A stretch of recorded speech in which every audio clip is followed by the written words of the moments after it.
আমরা এখন যাচ্ছি বিচের দিকে। আজকে চান করব না, কারণ আজকেই এসেছি বলে। তো মাও এদিকে আমার সঙ্গে যাচ্ছে। তুমি চান করবে নাকি? না না, আজকে স্নান করব না।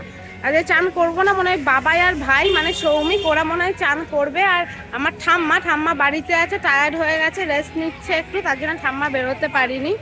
তো এদিকে আমরা বিচের দিকে যাচ্ছি, দেখা যাক বিচ মার্কেট যদি কিছু থাকে সেটা একটুখানি ঘুরে দেখবো।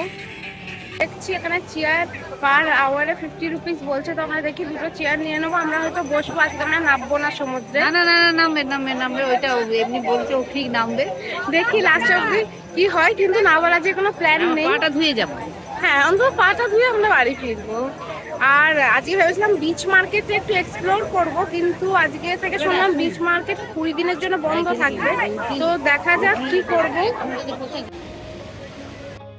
আমরা গিয়ে বসতে না বসতেই বাবাই আর সৌমিক দুজনাই নেমে পড়েছিল সমুদ্রে। ওই যে দূরে দেখতে পাচ্ছেন দুজনকে, ক্যামেরা কতটা এসেছে আমি বুঝতে পারছি না, বাট দুজনেই নেমে পড়েছিল সমুদ্রে স্নান করতে। সেদিন কিন্তু ঢেউগুলো বেশ ভালো ছিল।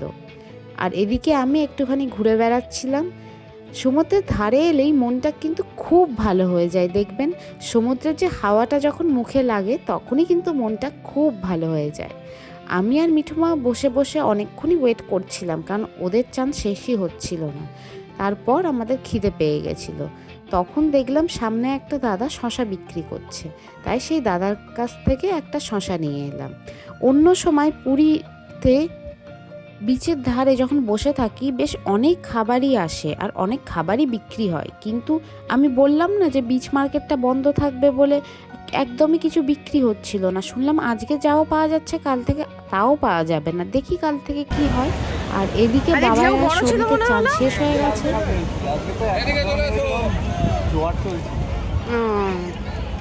বুঝলাম, এরা কি উঠে চাপবে নাকি? উঠের সঙ্গে কথা বলছে আমার মা। তারপর আমরা সবাই নিয়ে নিলাম একটা করে ডাব। আসলে অনেকক্ষণ জল খাওয়া হয়নি, জল তেষ্টাটাও খুব পেয়েছিল। আর এই রোদের দিনে না ডাব খাওয়া একদিক থেকে খুব ভালো, শরীরটাকে অনেকক্ষণ হাইড্রেটেড রাখে। সেদিন আর বিকেলে বেরোয়নি খুব একটা, একবারে সন্ধেবেলা বেরিয়েছিলাম। দুপুরবেলা গিয়ে খেয়ে দিয়ে একটা ঘুম নিয়ে নিয়েছিলাম সবাই। আমরা যে হোটেলে ছিলাম সেই হোটেলের পাশেই এই কাকুর দোকান। কাকুর দোকানের নাম হচ্ছে গোপাল খাজা। এই দোকানের খাজাগুলো কিন্তু বেশ ভালো, আর কাকুর ব্যবহারও খুব ভালো। কাকু আমাদের অনেক জায়গায় হেল্প করেছে। বলছিলাম না যে পুরীর অনেক জায়গায় বন্ধ ছিল এই টাইমটাতে, কাকু আমাদের অনেক জায়গায় কিভাবে শর্টকাটে যাব সেই সব রাস্তাও বলে দিয়েছে। আর কাকু এত ভালো যে আসার দিন আমাকে 1 প্যাকেট খাজা আবার এক্সট্রা করে দিয়েছিল, যাতে আমি বাড়িতে এসে খাই।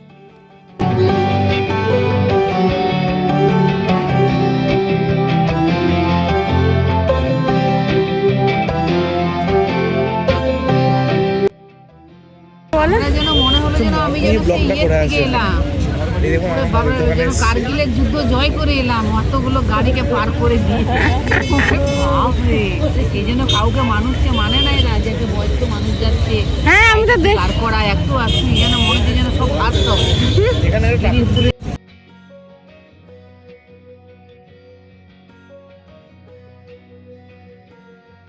তোমরা যদি ভালো করে লক্ষ্য করো তাহলেই বুঝতে পারবে এই যে জায়গাগুলো যেগুলো ভিডিওতে দেখা যাচ্ছে এগুলো কিন্তু অন্য সময় পুরো ভর্তি থাকে। এই সব জায়গায় পুরোটা মার্কেট থাকে, কিন্তু আস্তে আস্তে সবাই তুলে ফেলছে, কারণ ওনাদেরকে টাইম দিয়ে দিয়েছিল যে রাত্রি 10টার মধ্যে বিচটা মোটামুটি খালি করে ফেলতে হবে। অ্যাকচুয়ালি গভর্নমেন্টের কিছু একটা প্রোগ্রাম আছে, কী প্রোগ্রাম আমি এক্স্যাক্টলি বলতে পারবো না, কিন্তু সেই জন্যে 10 থেকে 20 দিন এই মার্কেটটা বন্ধ থাকবে। তারপর প্রোগ্রাম শেষ হলে আবার মার্কেটটা রিইনস্টল করা হবে, সেই জন্যেই ওনাদেরকে উঠে যেতে বলা হয়েছিল।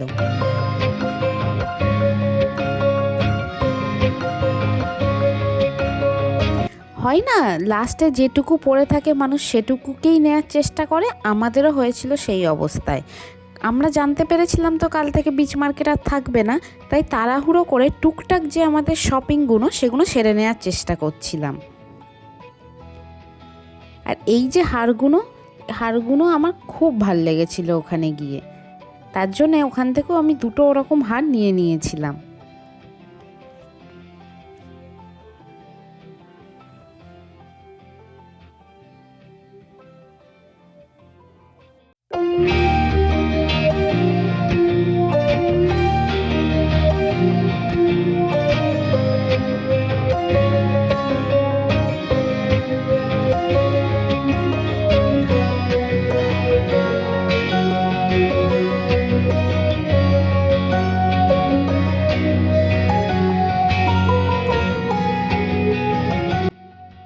আরও টুকটাক এদিক ওদিক ঘুরে আমাদের যেটুকু জিনিস পছন্দ হলো সেটুকু জিনিস কিনে নিলাম, কারণ কাল থেকে কি পাবো না পুরোটাই একটা কনফিউশনের মধ্যে ছিলাম।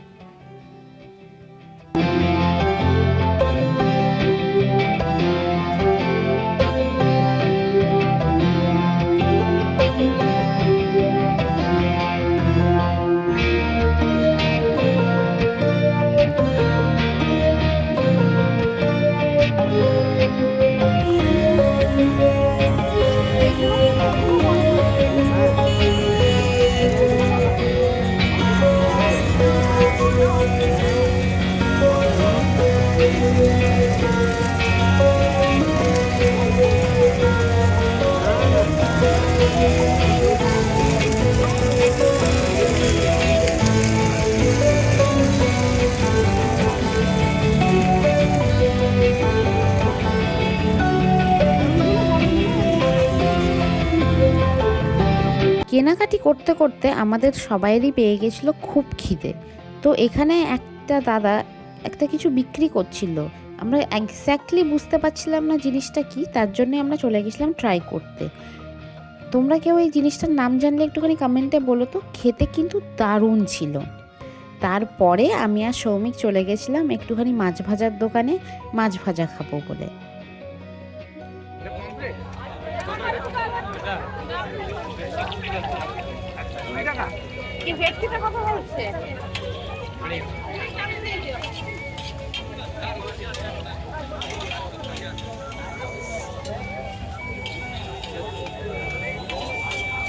চিংড়িটা জিজ্ঞেস কর না কত করে?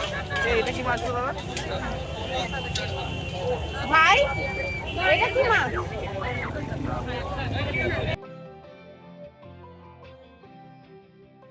আমরা ওখান থেকে নিয়ে নিয়েছিলাম দুটো মাছ, চিংড়ি এবং ভেটকি। ভেটকিটা খাওয়ার জন্য নিয়েছিলাম আর চিংড়িটা বাড়িতে নিয়ে যাব বলে, সবাই মিলে খাবো বলে।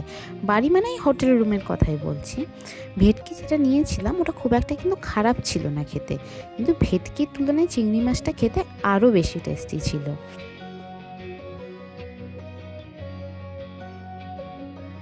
ঘড়ির কাঁটায় তখন বাজছিল সন্ধ্যে 7টা। পুরীতে এত ফাঁকা বিচ সন্ধ্যে 7টার সময় আমি কখনো দেখিনি। অন্য সময় বিচটা যখন গিঞ্জি থাকে, জমজমাট থাকে, তখন মনে হয় একটু ফাঁকা থাকলেই ভালো, কিন্তু যখন একদম ফাঁকা তখন মনে হচ্ছিল যে না, দোকানগুলো না থাকলে হয়তো বিচটা সেই সৌন্দর্যটাই বোঝা যায় না, তাই না?